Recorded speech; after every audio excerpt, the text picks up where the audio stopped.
Psychotherapist Robbie Ludwig joins us, as done attorney Rosemary Arnold and security expert Tom Ruskin. Tom, as the security guy, what do you do when you know there's concerns about a particular young man who seemed, even in that last segment, as a young student, to have relayed odd behavior, but nothing more, just odd behavior? I hate to say this, but we have bad people in this world and evil people in this world who will do bad things, and at times, no matter what the warning signs are. In this case, there wasn't many, other than he didn't seem to fit in the classroom. He seemed a little bit odd. But there's nothing there that law enforcement could have done or would have probably foreseen that we know about thus far. So we could go the other way in an environment, Rosemary, where you could look at it and say, well, we don't want to go on a witch hunt now for odd kids, do we? Or do we?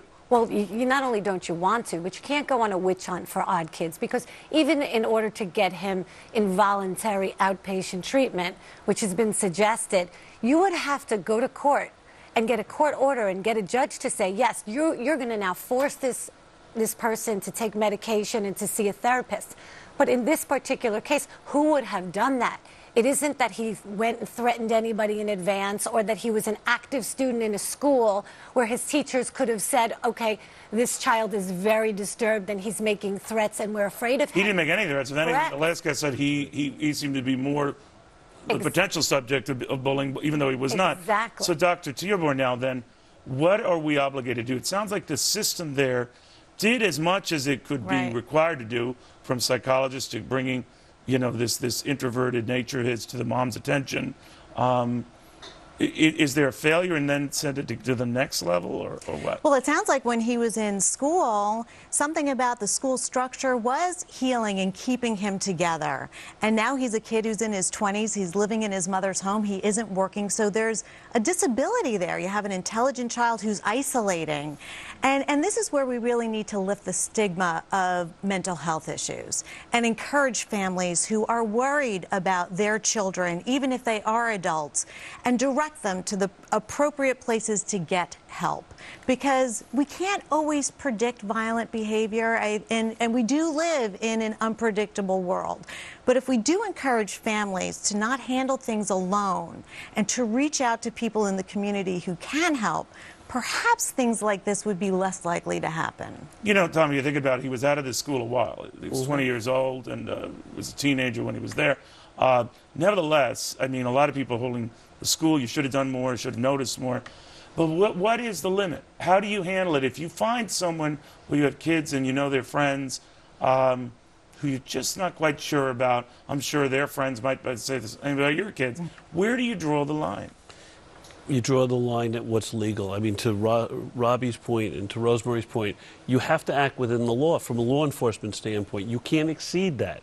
You can. So what does the law say? If you have no prior history of violence or bad behavior, just acting oddly won't cut it? No, not as of yet. I mean, this is a national discussion, and that's what we have to look towards. A national discussion of how we're going to deal with people who are not falling within our society. What are we going to do? What can law enforcement do? What can psychologists do? What can lawyers do to make this discussion basically come to some kind of fruition, to monitor the people who we have seen in the last 6 months or a year come forward and cause violent acts as well as tragedies. What did they get through high school just fine, or any school just fine? He dropped out, of course, but then they're out in the society, right? Right. But if somebody presents as a danger to themselves or others, that's when people nothing telegraphed that with him. In this particular case, no. But here's reading between the lines. You can't go to a judge and say, Judge, this guy's weird. We want him to take medication. But here's you have to have a reason. And you also have to have a person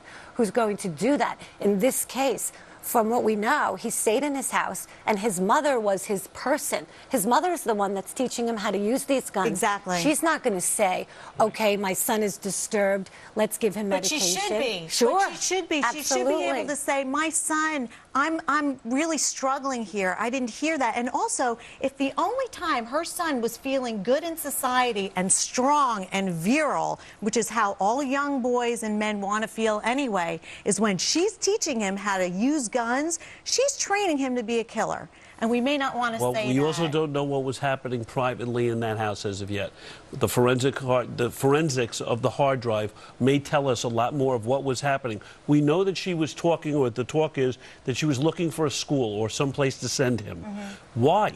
Was it because he was starting to act out at home? And maybe it was her responsibility then to bring it forward to law enforcement or a psychiatrist or a lawyer to then take the appropriate acts to get him committed, to get him therapy. And by the way, teaching somebody that doesn't make you a killer. No, but if someone's disturbed. But I think it raises an issue for everything I've heard about the mother, and is that she was repeatedly at the school dealing with counselors and the like, knowing full well that there were some issues with her son that no parent likes to hear. I guess what I'm asking all of you guys as experts in your own fields is then, what is the next step you do? I mean, there are going to be future cases. There's some crazy kid right now watching this coverage, watching this national obsession with what happened in this town, and plotting probably something very similar. But if you're plotting something like this, you can force them to go to therapy and you can hand them a bottle of pills, but you can't force the pills down their throat. Right. And if someone is sick enough that they're going to give their own life in order to do something horrific like happened here, there's almost nothing you can do. So all the gun stop laws them. in the country, all the security measures schools are taking, if someone is really intent on doing something really dastardly, what? Well, you have a court order.